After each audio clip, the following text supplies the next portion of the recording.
on this episode of I'm Not a Lawyer, but the Debrief. People's personal lives. Objecting from the stand is wild. Girl, what are you doing? No, No what? I can't. What's wrong? What's going I on? just can't. I'm sorry, I can't do this. If you're not ready, then go ahead and tell me you're not ready. I object to you getting records. You've been intrusive into people's personal lives. In other words, the car didn't hit him, and he wasn't hit by the car. I'm not a lawyer, but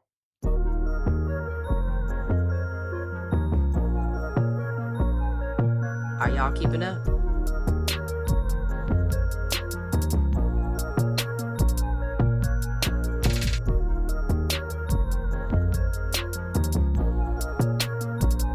I'm not a lawyer, but The Debrief.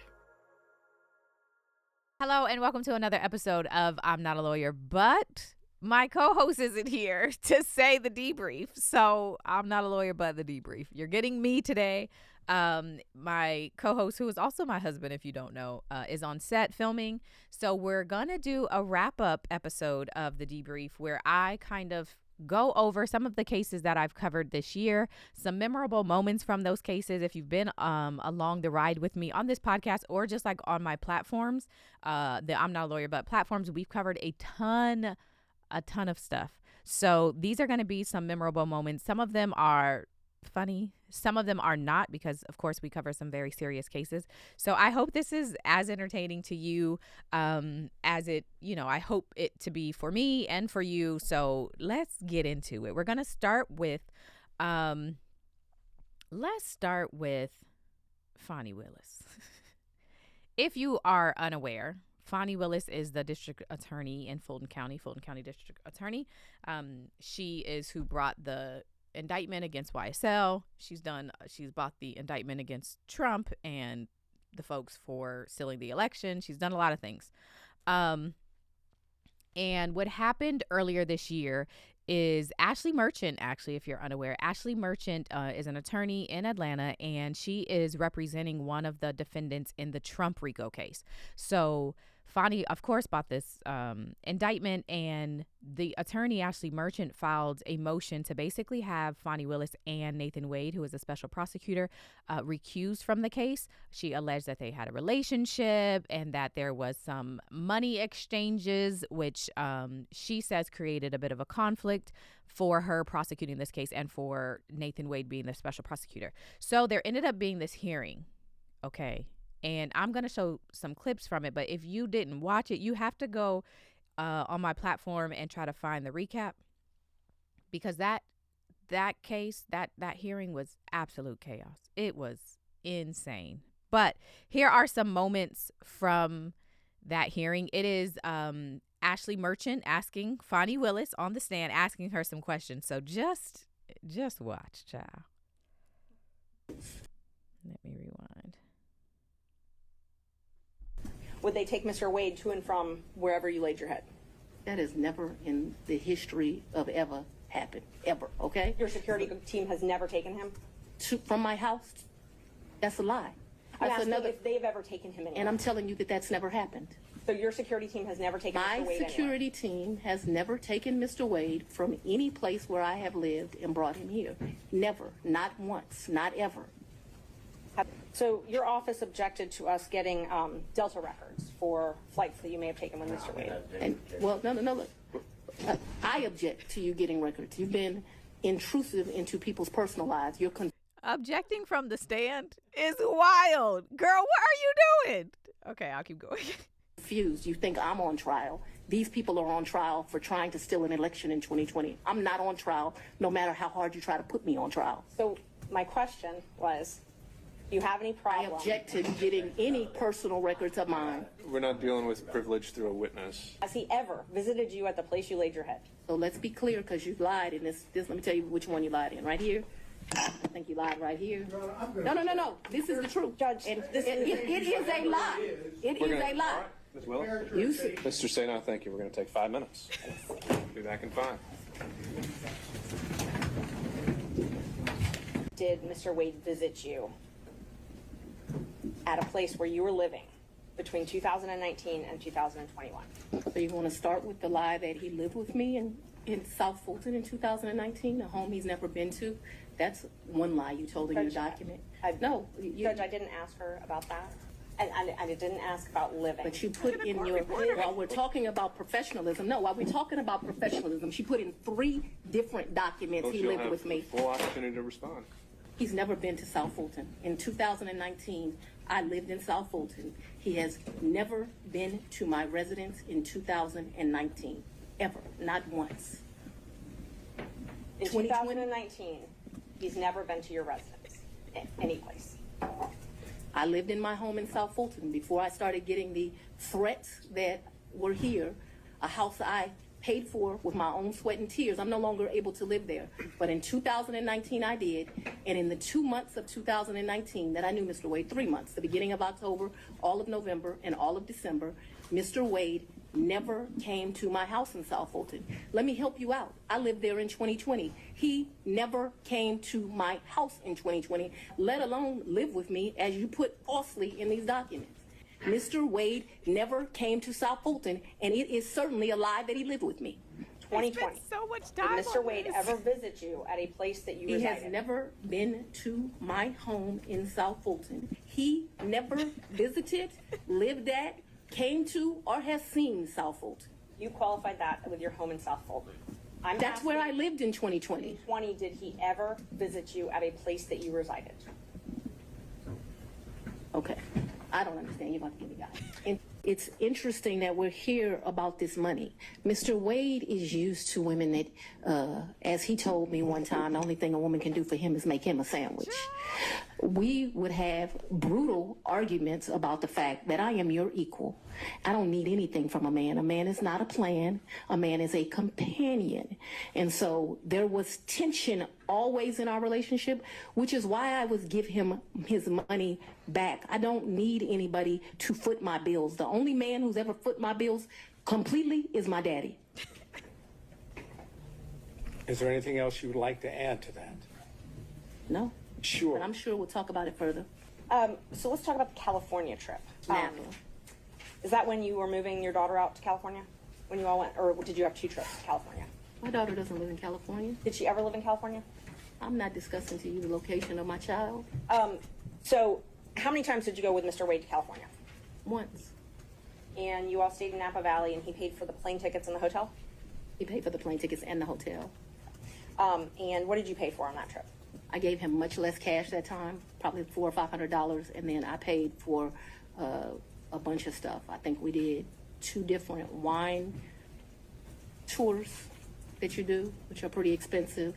I think I bought him. He likes wine. I don't really like wine, to be honest with you. I like Grey Goose. I had to include that last clip because her saying he likes wine and I like Grey Goose was enough for me. Okay, Miss Fani Willis. Oh, Miss Fani, that she was a time. That hearing, I'm trying to tell y'all, if you have not watched that, that is comical. The way from the moment she came into the courtroom until she was excused from that stand, the whole thing was insane. It was like, it seemed like it was the YSL trial. That's how it felt. It felt like Woody was on the stand or Tick was on the stand, one of them. That's how it felt. So anyway, y'all have to watch that one. Let's move on to another case that we followed, which recently wrapped up. That was the case of Susan Lorincz, who was charged and convicted subsequently for killing A.J. Owens, who was her neighbor. Susan Lorincz shot A.J. through her closed and locked front door, and Susan was just sentenced not too long ago. But one of the things that I think was so there were a lot of insane moments from that entire situation. But one of the things I think that had a lot of us tuned in and confused was the interrogation of Susan Lorincz that was made public. When she was in the interrogation room after she had spent hours talking about what happened, and at the end when the officers tell her that she's going to be arrested, she essentially says no. So here we go. Let's watch that moment. This is going to start from the end of the interrogation where they're basically coming back into the room to tell her she's finna go to jail. All right, Susan, All right, we're gonna have you go with this deputy here. No, I'm sorry? no, No what? I can't. What's wrong? What's going I on? just can't. I'm sorry, I can't do this. Well, I mean, unfortunately, we're to that point where that's what's gonna happen.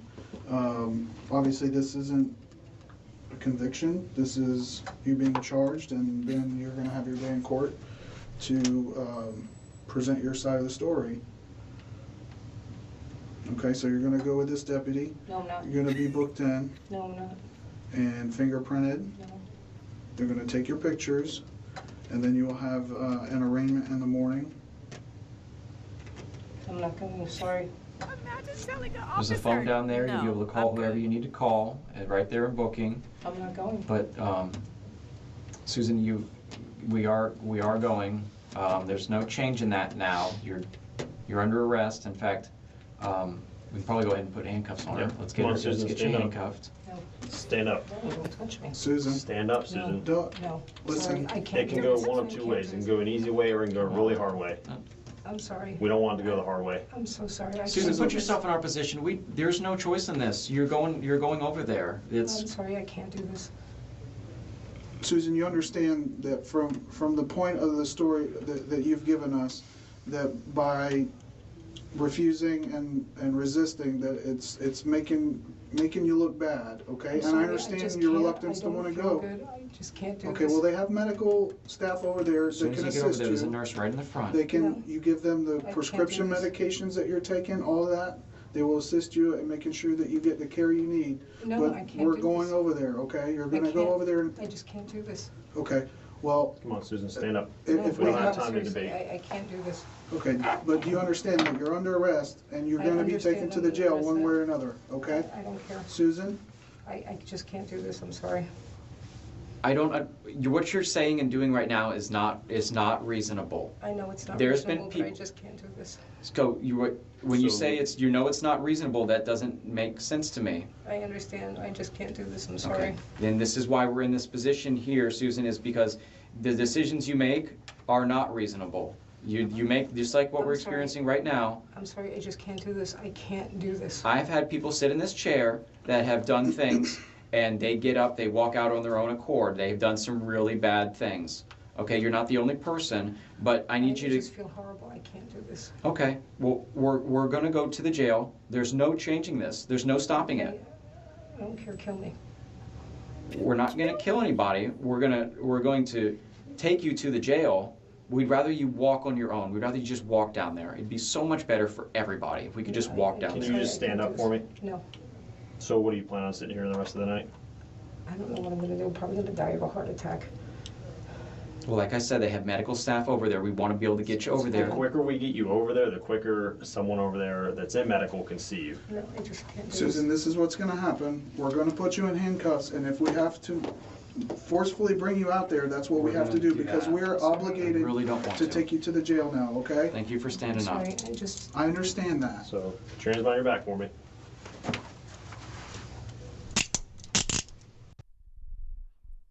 That woman said, "Kill me." Ma'am, you've done the killing already. Nobody else is trying to kill anybody. You've handled that for us. Stand your ass up. Like, girl, what are you doing? That was infuriating to watch. The idea that you are being arrested for killing someone, and as the police are telling you to get up so you can go to jail, you believe that you can tell them, "No, I'm good. I don't feel good. This is too much. I'm going to have a heart attack." Honey, it must be nice to believe that you can tell somebody that. Yeah, that one will forever be insane to me. But as I said, Susan Lorincz was recently found guilty, and she was sentenced 25 years to life. So she will be spending a long time in jail, in prison, I should say. Before I go on to the next couple of videos, because we do have more, I want to tell you about HelloFresh.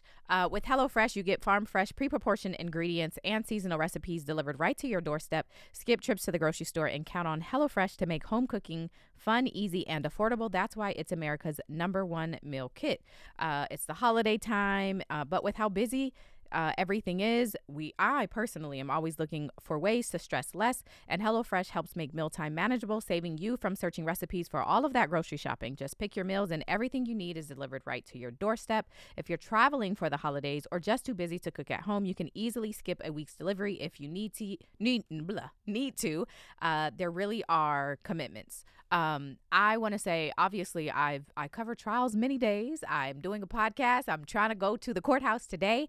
And so there is always a ton going on. And I also have a husband and 2 kids who enjoy having dinner made. So having HelloFresh is one of my easy favorite things to have, to make sure that I'm not a lawyer, but life can happen, but also my family life can keep going as well. They have a meatball recipe that I love and a meatloaf recipe that I love and my kids love and my whole family. They also have a shrimp pasta one that I love. Those are pretty much my faves.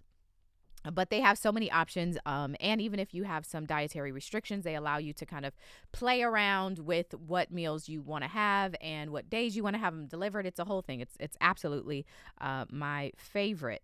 So get 10 free meals at HelloFresh.com/freelawyer.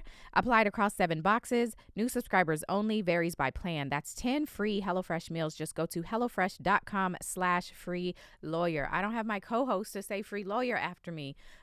So yeah, y'all are working with me today. Like I said, my co-host is on set. So we're going to keep it moving.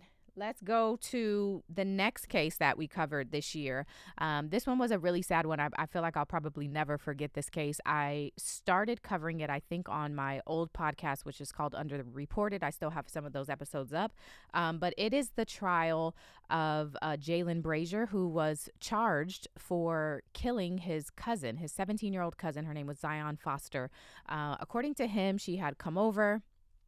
They were smoking. He says he looked over at her essentially, and she was not breathing, passed out, not breathing. It's late, very late, and instead of calling the police or calling her family, he decides to put her in his car and take her to a dumpster. Her body was never found. So the whole case all around was so heartbreaking, so sad. He was young. He was like 25. And again, she was 17. So it's a case I've never forgotten. I think about it all the time and check up on kind of where that, if there's been any updates. But one of the things that stood out to me in that case, and it was before I had seen the actual trial and just was reading documents and things, I was trying to believe that there was something that was going to show that he had a heart and that he didn't really mean to do this, right? And then the trial happened, and when it did, police showed some body cam footage of when they came to Jaylen Brazier's home, and they came over there to ask him if he had seen Zion Foster, because she told her mom and her boyfriend that she was going to his house. But when police came, he was so adamant about she's not over here. No, she never came over here. And so watching that was so heartbreaking. And then that followed up with the Ring camera footage that showed him arriving to his house, 2 people getting in, something happening in his car, him driving off. It was just, that physical evidence that you really can't refute. It was so heartbreaking. So anyway, I'm going to show some of that footage, the body cam footage. And then I want to show the sentencing that the judge gave, because he had such strong words when he sentenced him, to the point that he ended up going outside the bounds of the pre kind of sentencing guidelines. He went outside of those in order to sentence him, because he was because of the details of this case. So anyway, let's start with the footage. Let me make sure I'm all the way at the beginning. How you doing? What's up? Mr. Brazier? Yes, sir. Okay, well, just to say that we did it, you mind if we take a quick run through? No problem. The boyfriend is the one that contacted everybody. Obviously, started with everybody. The boyfriend heard my number in his house.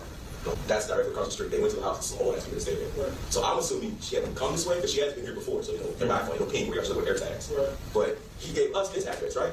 But everybody else, he was saying she's our address and stressing. I'm like, bro, harassing the fuck out of me last night. Like, why the fuck were I hanging with her to start with? You feel me? Like, you don't see me around. Our family don't really talk. I'm like, you think it's your fucking kid. So you're going to see what she left with, who she's leaving with. You didn't even see she had a fucking coat on. But now I'm getting baited. I'm stressed. Like, you guys want me to show you the camera sheet? Say it was this on the 4th and it shows. Oh, yeah. Where does it look at the Tuesday night. Okay. You're a participant. Times I left, I took her to work and we came back, went to get gas. Just basically showing this girl was never in my house. All right, well, thanks a lot. We appreciate it. All right, man, we'll take it easy. So everyone's puzzled and confused as to what happened to Zion. And then police are able to access Ring camera footage that shows the night Zion was picked up from her house, including the car that she got in that night. January 4th, 2022, 19 hours and 10 seconds.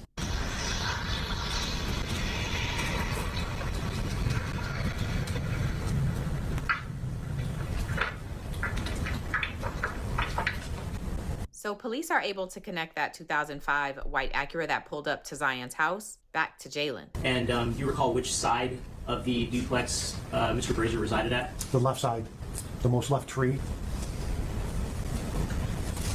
Okay, now at this point, at 11:14... It's a similar vehicle that picked Zion up from Melrose Street in East Point. Okay.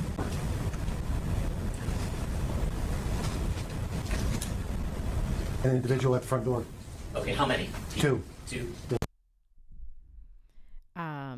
I don't even know if I did the best setup. Let me give a little bit more context. In case you're unfamiliar, maybe you haven't been familiar with that case. Like I said, Jaylen Brazier was not only Zion Foster's cousin, but her favorite cousin. And so, again, what happens is he picked her up to go back to his house to hang out.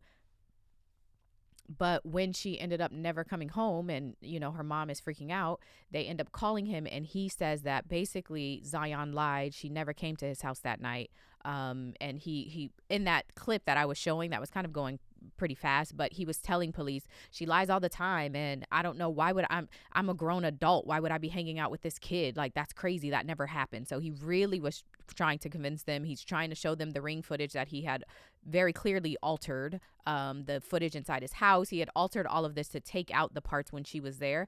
And so when they finally get this other ring camera footage that shows her being picked up from essentially his car and then his car arriving back at his house, they were able to confront him and show that he was lying. So it was such a heartbreaking case. I definitely recommend that you look that one up if you're unfamiliar, because it will break your heart. But here's a clip from the sentencing. Able to accept responsibility. He remains largely unable to accept responsibility for his undisputedly established behavior. When the drafter was asked, drafter of the pre-sentence investigation report was asked whether there was any statement he'd like to have noted in his report, he said, "I didn't murder her, but the jury found me guilty." While I'm not surprised that the defendant continues to deny his role in the victim's death, his response reveals that he's incapable of accepting responsibility of the suffering he's caused Zion Foster's family. He's barely acknowledged that he should have called 911. He's not really acknowledged that he should have not have put Zion Foster's body in a dumpster. And he's really not acknowledged that he should not have deceived law enforcement. Zion Foster considered defendant her favorite cousin, yet defendant only viewed her as a potential source of pleasure. He took advantage of her young age and naivete. This case illustrates that defendant has no concern for anyone other than himself, including his closest family members. All of these facts lead this court to believe that the defendant has a poor chance for rehabilitation. As such, to ensure the protection of the community, a sentence that is longer than contemplated by the sentencing guidelines is warranted and necessary. So for these reasons, the defendant is sentenced to 38 to 90 years with a consecutive sentence of 5 to 10 years on count 2 with credit for 356 days served. So he was sentenced, it was at the top, was 38 to 90 years. Again, that one was just so heartbreaking. I think I was really, really looking for remorse and some form of like, oh my gosh, I can't believe I did this. And it just felt consistently that wasn't present. So it was just a heartbreaking one. That is a case that, and even the Susan Lorincz and the AJ Owens, those are cases that sometimes based on the platform, right, I go for some of the splashy or celebrity related cases. But my true heart is for cases that maybe don't always get a ton of attention, but that deserve attention. One of the cases that I remember, and I don't have a clip for, but was the Hannah Payne case. She was charged and convicted with killing 62-year-old Kenneth Herring. That also happened in Georgia. And that one was another wild one. It was so sad. He was, again, 62-year-old black man. His family came and testified and gave words, and just hearing all of that. He was suffering from a medical emergency when he got into a car accident, but Hannah Payne, for some reason, assumed that he got in a car accident and was trying to run, but he was trying to go to the hospital. So she ended up shooting and killing him. And so that, again, was a case that I wasn't seeing a ton of people covering, but I was glad to be able to shine some light on that case. And those, again, are just the cases that I would love to make sure that there's some kind of balance as we go into some of these celebrity cases, but making sure we don't forget some of these cases that don't always have a ton of attention. But that said, a case that got a ton of attention, and I'm sure many of you found me through outside of YSL, would be the Karen Reed trial. We all remember Karen Reed. There was a hearing today. Actually, today is Thursday. There was a hearing today that I haven't watched yet, but I want to, because she will be coming back. Round 2 is coming in 2025, which is still weird to say, but she will be coming back, and I'll be definitely following that case when it's round 2. Right now, I know there's motions and hearings and things like that, so I haven't been as tuned in. But when the trial starts, please know we will be doing the whole recap. But if you watch this podcast, you know one of me and Greg's favorite moments from that trial was when Colin got on that stand, and it was comical when they played the videos of him. Okay, so that's what we finna watch, because that was a time.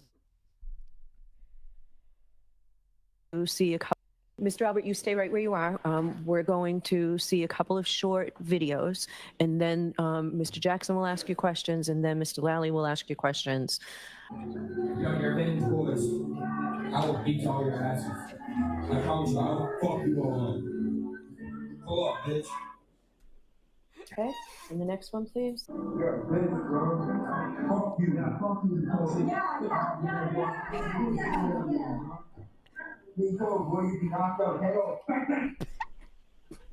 You indicated on cross-examination you've never been in a fight. No. Indicating that you have no violent tendencies and no violent proclivities, correct? Nope. What were you saying on that video? That I would beat them up. Did you say you would beat them up, or did you say, I will fuck you up? I said I will F you up. No, you didn't say, I will F you up. What did you actually say? That I would fuck them up. You also said something about beating somebody's ass, right? Correct. What did that mean? That I would beat them up. So when you said, I will fuck you up and I will beat your ass, was that a friendly invitation? No. It was a threat, correct? I don't know if I would call it a threat. Don't? I'm not sure. Yeah, I think you are sure, sir. All right, so that I'll strike at the Commonwealth standing up. KO, bang, bang. Explain that to me. I'm not sure, explain what I said. Is that a threat? Yeah. Pull up, bitch, right? Yeah. What does pull up mean? Come by? Yeah, meaning get over here, right? Yep. Because when you do, I'm going to fuck you up, right? Yeah. Meaning I'm going to fight you and I'm going to put you down, correct? Correct. That was your threat to them. Correct. The fact of the matter is, Mr. Albert, you do like to fight, don't you? Nope. The fact of the matter is, you showed up at another hearing, at another proceeding, and you showed up with busted knuckles then too, didn't you? I do not remember. You were asked questions by the questioner about the condition, the physical condition of your fist, weren't you? Correct. They were asking because you had open injuries on your right knuckles yet again, didn't you? Correct. You said, I must have been hitting a heavy bag, right? Yeah. Boxing again. Hit in the bag, yeah. Just working out, right? Yep. Didn't have any injuries on your left hand, though, did you? No. So only your right hand gets injured over and over and over and over again, not your left hand. I'm not sure. Pull up, bitch. Sorry for anybody who's offended by the vulgar language, but listen, the way Action Jackson said that, oh my goodness, it was such a time. Bang, bang. What is happening? That boy was in the video acting a fool. Just acting a damn fool. And I oh my gosh. Me and Greg watched that and were in that room freaking out because what is happening? What is happening? What are they doing over in Canton? Get the boys. It was insane. They're also, I don't think I clipped it, but my other favorite moment is when the guy was on the stand and Action Jackson had all those questions for him about velocity and the way things work. And that man didn't have no answers. Oh my goodness. Hold on. I want to find it. Hold on. Give me a second. Because I have to, it was so funny. I don't see it immediately, but there also was the moment that, I think I found it. The moment that it was discovered that the Sallyport video was flipped. Oh my goodness. There were just, that trial was just insane. It was quite a time. Hold on. I think I may have found the moment because it's just worth the watch. It's just worth the refresher. I think this is my edited version, so I hope it's funny. Do you hold any degrees in the scientific discipline of mathematics? I do not. Physics? I do not. Biomechanics? No. Engineering? No. Kinematics? No. The highest degree that you do hold, sir? I have an associate's degree, administration of justice. Yes, it's covered in the basic crash investigation classes. Okay, so you took a class, in other words, correct? Multiple classes. The rate of velocity, what's another word for that? The rate of velocity? Right. I mean, it deals with travel and speed. Right. The word you're looking for is acceleration. What role does acceleration play in the field of kinematics? So what role does acceleration play in kinematics? What's the difference between constrained and unconstrained motion? Constrained and unconstrained motion? That's what I asked. Constrained motion. I can't recollect at the moment. So you remember that from your class? I said the air impact is probably along the roadway after that point. I mean, like before it. I'm trying to make sure you understand what I'm saying. No, I don't, but I'll ask another question. What do you mean by scientific evidence? What do you mean by certain forms of physics? What you meant by that's what was told to me is the crime scene talked to you. Yes. Crime scene say anything else? I don't know what else you want me to say. Are we talking which cup we never established which cup we're talking about. How many cups have we been talking about, Trooper? You said that cup. One from the scene? It's found next to John O'Keefe's body in the snow at 34 Fairview. That's the cup. When I say cup, that's the cup. How about calculating the final velocity of the objects after the collision? What objects? That would be John O'Keefe's body, sir. There's different types of momentum formulas. Well, there's actually one type of momentum formula. Where'd you learn that? It's in my math class. We use momentum for a vehicle to be in the crash reconstruction classes I have taken. Got it. I don't know why he played that man like that.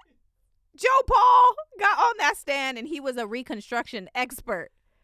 Action Jackson said, expert what? Boy, you took classes.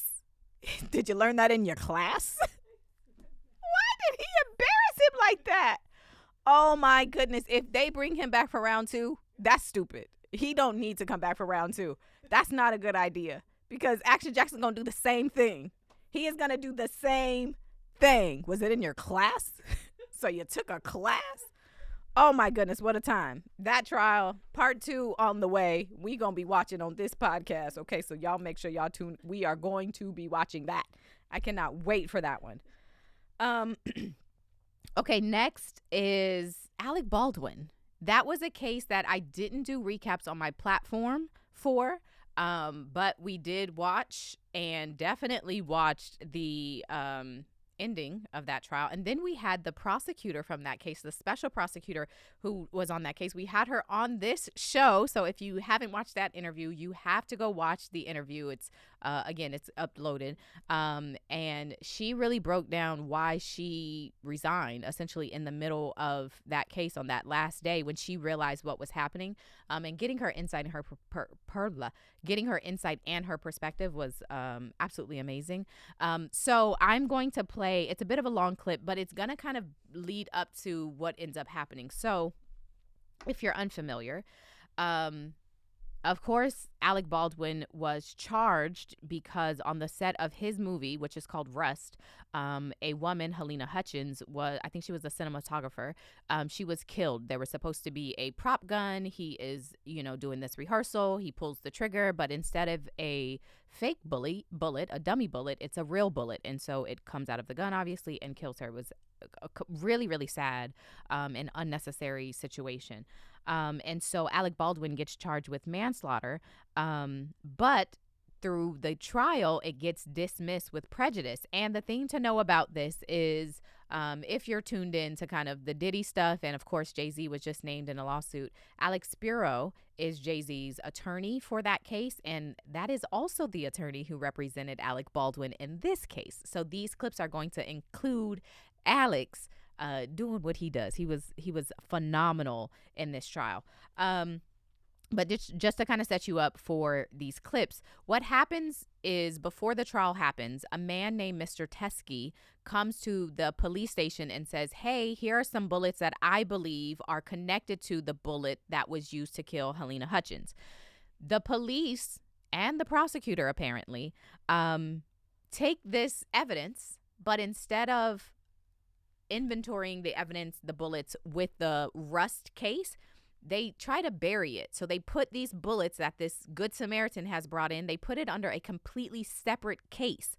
And so as the trial's happening, as the defense attorneys are doing what they do, they never get access to these other bullets that are connected to this case. And so they tried to bury it. And had they got access to it, it could have proven that Alec Baldwin was not responsible, and the case would have been dismissed against him. So again, it became this big, huge thing. And after Alec's team discovers this, they file a motion and they have a hearing. They lay it out in front of the judge, and she gets pissed off learning this information that they have essentially hidden this very vital discovery. She's pissed off. And so she ends up saying she wants the crime scene technician person to come in, and she has questions again about the DA. Her name is Miss Morrissey. So anyway, just pay attention. You'll hear some of the names. Miss Popple, again, is the crime scene technician. There is another one, Detective Hancock. She also worked on the case. And then Miss Morrissey is the DA. So those are just some of the names. But you can kind of watch and hopefully put together kind of what's happening. If you all want, but I'm going to require that the state, in fact, I'm going to order that the state by 11:30 this morning produce the supplemental report, the file itself, and anything in it, and also the rounds. May I respond? I'm not finished. Okay. And the rounds that Ms. Popple took from Mr. Teskey. I want the court to understand that last night the defense reached out to Ms. Popple and said, we want you to bring the rounds to court tomorrow. And she got their message, and then they reached out to her again and said, no, never mind. We don't want you to bring the rounds to court tomorrow. Thank you, Ms. Morrissey. Thank you, Ms. Morrissey. I don't, okay, where are they? They're here. I'll go get her. All right. Well, actually, I want testimony from Ms. Popple on how she retrieved those. That's when we knew things turned up. So I don't need the box, tell her. I need Popple. Yeah. When she said, Well, do you want me to ask the questions first? I have some questions of this witness. You can ask first. So when I asked you yesterday, didn't he turn in ammunition that matched the ammunition that killed Ms. Hutchins? It's true that he did, correct? And I did not recall at that time. I understand that that's your position, but that's what in fact happened. Would you agree?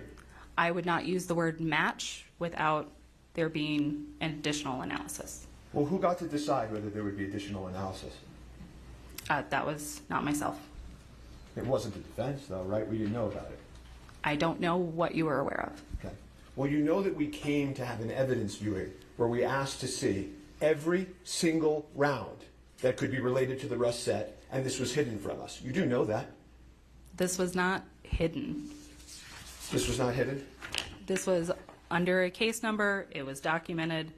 I was instructed to document it under this case number. Okay, so in this case that's under the Rust investigation case number, you would agree with me there's hundreds of things that you inventoried, right? Yes. There are hundreds of police reports that all relate to the same case number, right? Yes. The one thing that seems to have been put under a different case number is just this one discovery of the actual ammunition that matches the ammunition from the set of Rust. This was put under a doc information of someone coming in claiming to have rounds that were not utilized in a case. Okay, and obviously, and I know it's obvious, but I want to make sure it's in the record, we were not ever shown that, correct? Well, I believe that you guys had a secondary evidentiary meeting with the sheriff's office that was canceled the day before the meeting was supposed to happen. Well, Or an evidence showing, I'm sorry. okay, yeah, we were able to come for some showings and not others. The reality is when we came for showings, you never showed us this evidence, correct? I don't know if I can agree with you there, because even on the first day that I was present at the evidence hearing, we didn't get through all the evidence that they wanted to see that day. I don't have any more questions. Let me ask you something. If Ms. Popple said it was not in the evidence viewing, would you disagree with her? If this ammunition, sorry, I just want to make sure I'm understanding. If what Troy Teskey dropped off was not in the evidence viewing because I can get the testimony, but they had a narrow. If Ms. Popple said it was not part of the evidence viewing, that you did not gather it for the evidence viewing, would you disagree with her? I believe that we were sent a list of what they wanted to see, and then, Your Honor, the first day that we had done an evidence showing, we didn't get through everything. That's not what I asked you. Yeah, I understand, but I'm trying to. Then we had another day. Pardon me? We had a second day that was set up to continue. I asked you if you would disagree that Ms. Popple said that it was not included in the evidence viewing. Not whether you got to it or whatever, but whether when they said we want evidence viewing, Ms. Popple said it was not part of the evidence viewing. I don't know if it was or wasn't. Would you disagree with her is what I'm asking. I really don't know how to answer that. Thank you. May I ask a question? Sure. When you say that there were discussions and the decision was made by all of you to put that ammo in a separate file, right? Is that correct? You said that? Yes, ma'am. Was Ms. Morrissey part of that discussion? Yes. Thank you. Let me give the court an offer of proof, and if Mr. Spiro wants me to, I'll testify under oath. You are going to testify. Sure, absolutely, I'm happy to. Santa Fe County Sheriff's Officer. Let me just give context before. What happens is there was an evidence viewing, meaning the defense comes to the DA's office to review the evidence that is connected to this case. What the judge was asking is, when that happened, did you guys include these bullets that came from Mr. Teskey or not? And the answer to that question is no. They were trying to dance around it, but the answer is no. And so where she just ended is she said when the decision was made to not include those bullets that Mr. Teskey dropped off, was Miss Morrissey, the DA, involved in that discussion? And the answer she gave was yes, meaning the DA was a part of this cover-up. And that's when the judge said, oh, you finna testify, DA. You finna get on the stand, too. So it ended up getting really, really bad. But here is the judge basically doing the dismissal. Made the decision, and apparently also with the prosecutor, as pursuant to Hancock's testimony, that the evidence was of no evidentiary value and failed to connect the evidence to the instant case. The case agent, as well as pursuant to Hancock's testimony, Ms. Morrissey, was aware of the new evidence and yet did not make an effort to disclose it to defense. The state's willful withholding of this information was intentional and deliberate. If this conduct does not rise to the level of bad faith, it certainly comes so near to bad faith as to show signs of scorching. The court concludes that this conduct is highly prejudicial to the defendant. The jury has been sworn, jeopardy has attached, and this disclosure during the course of trial is so late that it undermines the defendant's preparation for trial. There is no way for the court to right this wrong. The sanction of dismissal is the only warranted remedy. The jury has been sworn, jeopardy has attached, and a mistrial would not be based upon manifest necessity. Further, the sanction of dismissal is warranted in this case. The state has repeatedly made representations to defense and to the court that they were compliant with all their discovery obligations.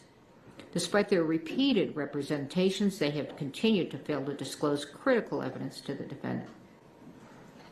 Brady and Harper are satisfied. Dismissal with prejudice is warranted. The state's discovery violation has injected a needless, incurable delay into the instant jury trial. Dismissal with prejudice is warranted to ensure the integrity of the judicial system and the efficient administration of justice. Your motion to dismiss with prejudice is granted.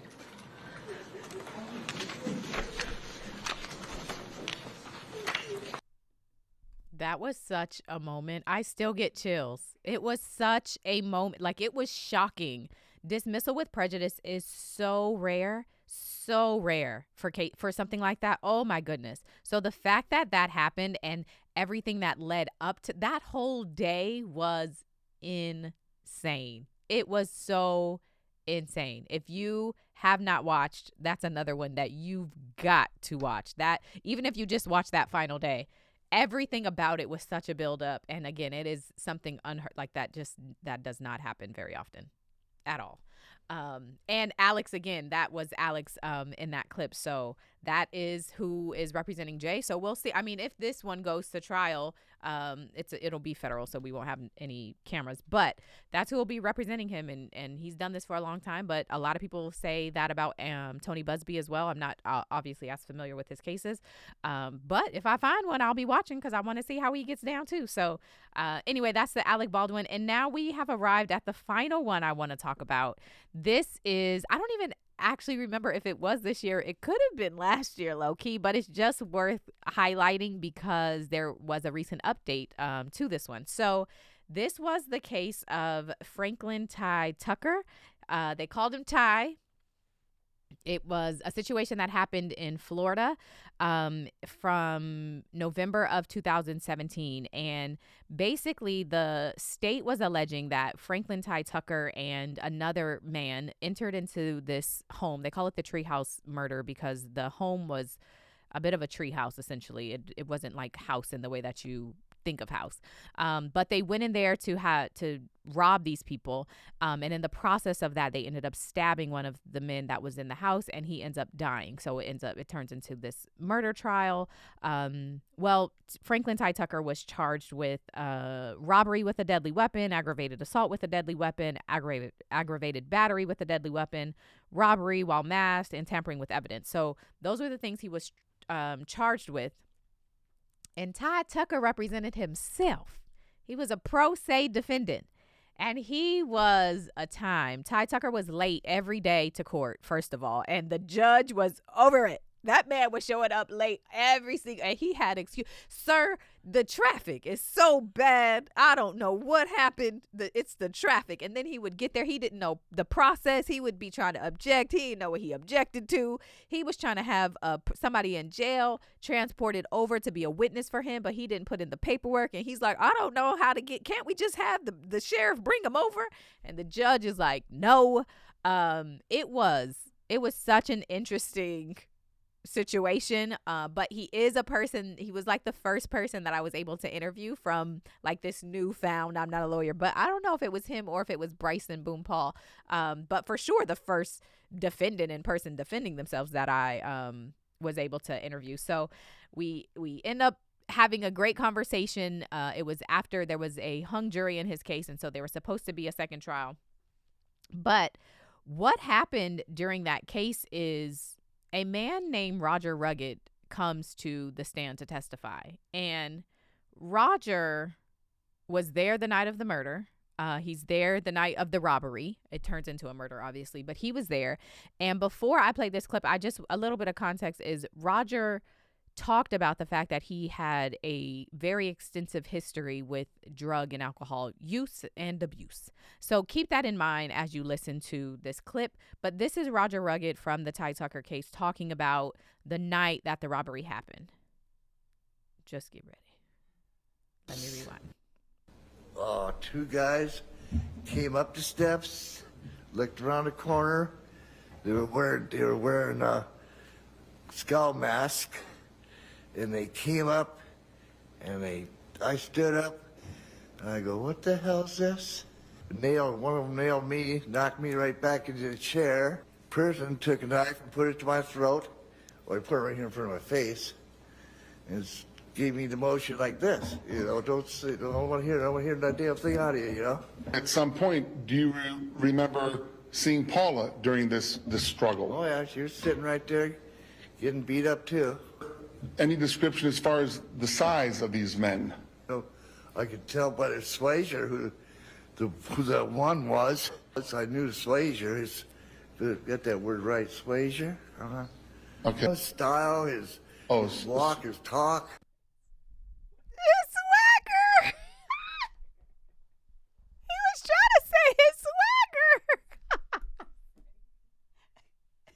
Everything about Mr. Rogers' testimony was cracking me, and she was there getting beat up too. I said, wait, what? Sir, what are you saying? Oh my goodness. Mr. Roger was a time. They also had Paula, who was there that night. She testified, but she was not in a state in which she really could. She was in the hospital, very sick. That trial was insane. But the update to that case is that Ty recently got a plea deal. So the case ended hung. And so there was supposed to be a retrial, but there is no retrial now because he recently pled no contest to the charge of robbery with a deadly weapon, and all of those additional charges were dropped. It was they're no pros, so they're not going to prosecute them. And so he basically was able to defend himself out of these major charges, and he was given time served for the single robbery with a deadly weapon. And so he is now a free man. He is out. He got his own self out of jail. Yeah, which is insane. I reached out to him to see if he would join us, but apparently his email inbox is full. I'm sure everybody's contacted him. They want him to be a lawyer too. So yeah, that is what happened to that case. The thing that looking at all of these cases and all the ones we will continue to watch is that I don't know if it gives me faith or if it lessens my faith in the justice system. I mean, when you think about the prosecutors who have had such misconduct, when you look at the witnesses as well, like when you think about credible witnesses, what makes a credible witness, and you have someone like Mr. Roger who is honest and like, yo, I got a problem with drugs and alcohol, and she was getting beat up too. Like those things it's funny to like a lay person, but if you're a jury, how do you weigh that kind of stuff? You know what I'm saying? Like, does that add value? If these are the state's witnesses, how do you look at that kind of stuff? And then you think about the defendants who have to spend their own money to defend themselves, or you're Ty Tucker defending your own self, the imbalance that it is. But also as a citizen, I want to live in a community that is safe, right? And so that is protected. And so, I think going over all of these cases, looking into all of this stuff, even, that was a lot of that of what I just said has to do with criminal. But even when you think about civil cases, right? Civil cases, the first person the first story you're going to get is from the plaintiff, is from the person alleging what happened to them. And so that can feel very one-sided. And so for whatever case I follow, whatever case you follow or look into or hear about first, the only thing I would say is remember that until you are in the actual trial, when it's all documents, those are one-sided by nature. They are one version of events until the other person gives their version. The only time you get to see kind of back to back is when you are in trial and there is cross-examination. Okay, you have direct and then you have cross, and things look very different under questioning of the opposite side. And so just keep that in mind. I try to keep that in mind as I'm presenting information. I recognize that, but I also want to tell that version of events. I want to tell that story. And then when there's something to counter it, I'll tell that story too. So just keep that in mind. But also, again, thank you for being on this journey with me, with us, even though my co-host is gone. But thanks for watching, tuning in, checking out all of my TikToks and Twitters and YouTubes and all of those things. What do I have to say? I think that's about it. Thank you. I'm going to leave here now and attempt to go see Dirk. Dirk has the hearing. It's a federal case, so I'm going to do more of these. Hopefully we'll see, attending some of these things in person. I think it offers a different perspective. When I was able to go to YSL and see that in person, it definitely was just a perspective you don't get off of streaming. And so I just also want to be able to have that under my belt, so when people try to play me to say that I'm just a streamer, I can say I've done more. I've shown up to the courthouse, and I really do respect all of this. I always want to be respectful of defendants and victims, especially victims, but I always want to present any information in a way that is respectful to everybody. I just want to give y'all the information. So all of that to say, thank you. Make sure you follow me. I'm Not a Lawyer, but on all the platforms. That's YouTube, Instagram, TikTok. Follow my co-host who's not here, which is Goolsby. I can't say it like him, but GOOLZBY. And we will see y'all in the new year, child. There's a lot happening, a lot going on. We will see y'all in the new year. Thank you. Have a very happy holiday. Have a very happy new year, with success and safety and all of the above. All right, I'm out. We gon' hit the gavel one good time to end the year. We out.